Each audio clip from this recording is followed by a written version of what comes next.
Hello and welcome to Rule of Three's video review for Armored Core 5 Verdict Day, a third-person mech game from, who makes this game? From Software?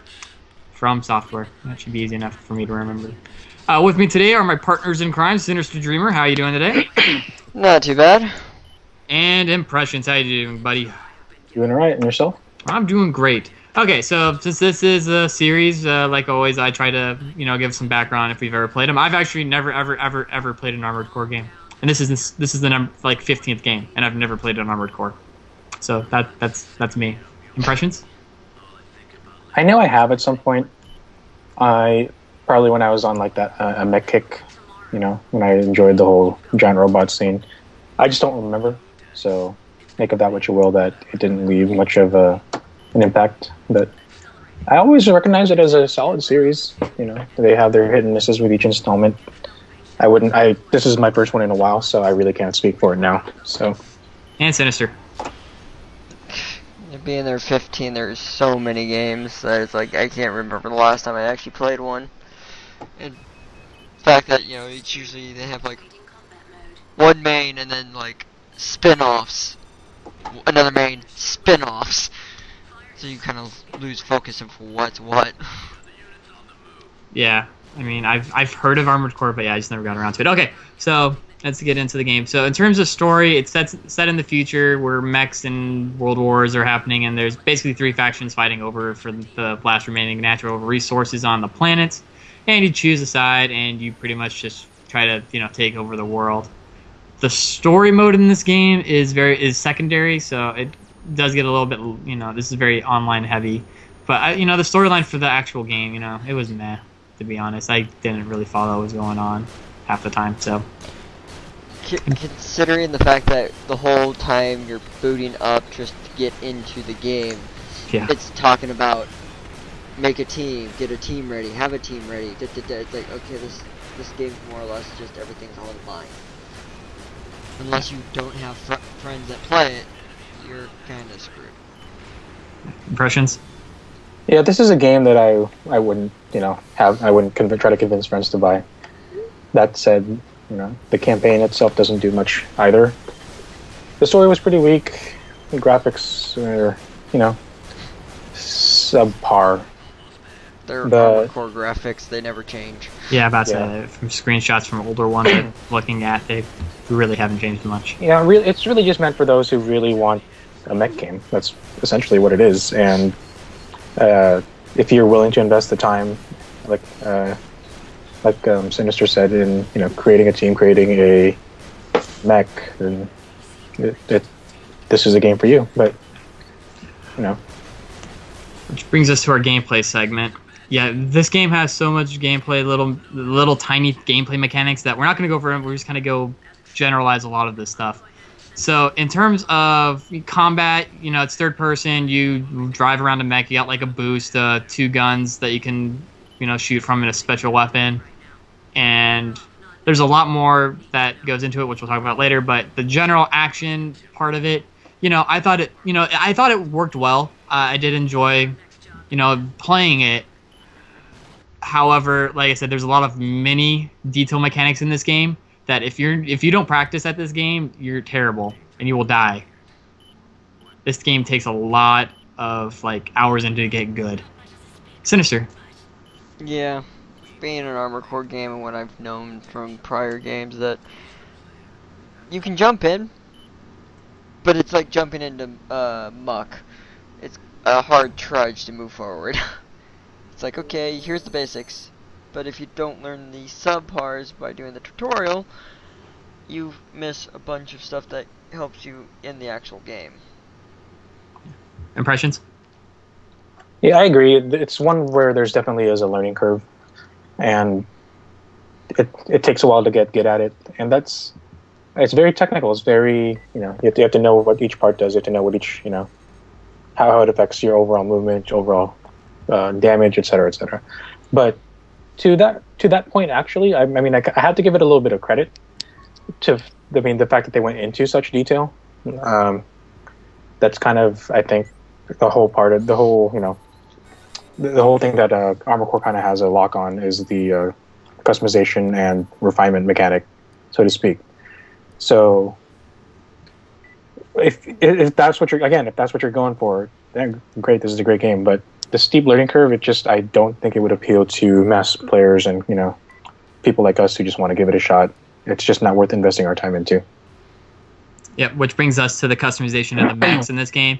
As you do missions or do multiplayer or whatever, you earn money and you spend your money on building your robot and buying parts.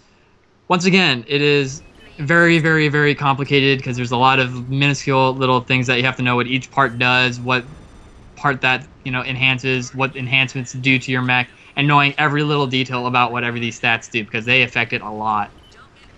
Once again, if you have the hours, you could probably get really good at the customization. I like the level of customization you can do, but once again, if you don't have time, then it's intimidating.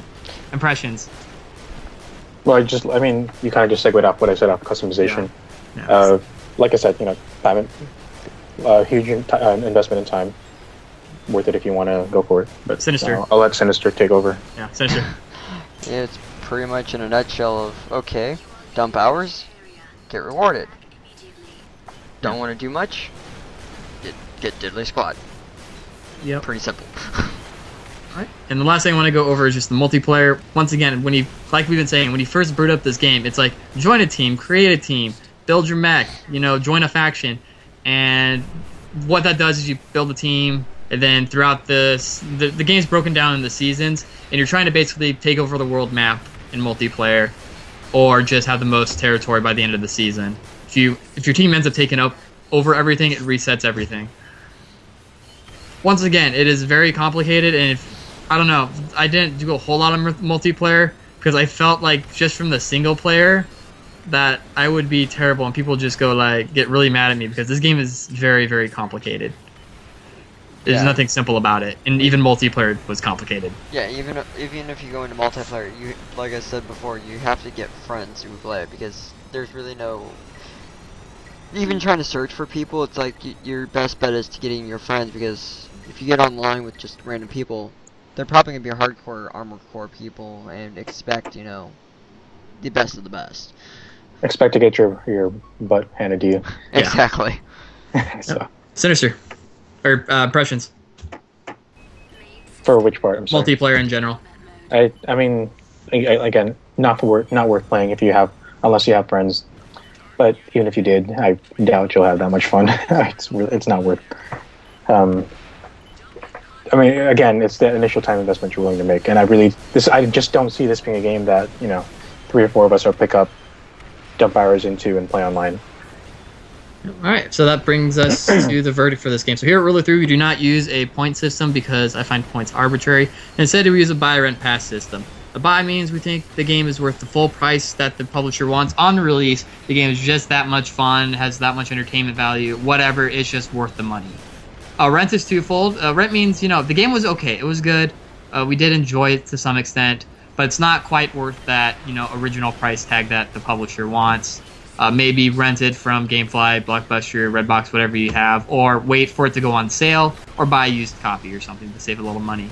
A pass means that it needs to be, destroyed and, buried forever. Sysnyster, what do you give it? I give it a pass, honestly. I've liked Armored Core before, but it's just, this game... One being the line of it's the 15th game in the series, and it's just a lot of subpar games based off of the main one. Honestly, it's not really worth my time, or honestly, anybody's time. Alright, impressions? I actually want to be a little generous and give it a low rent.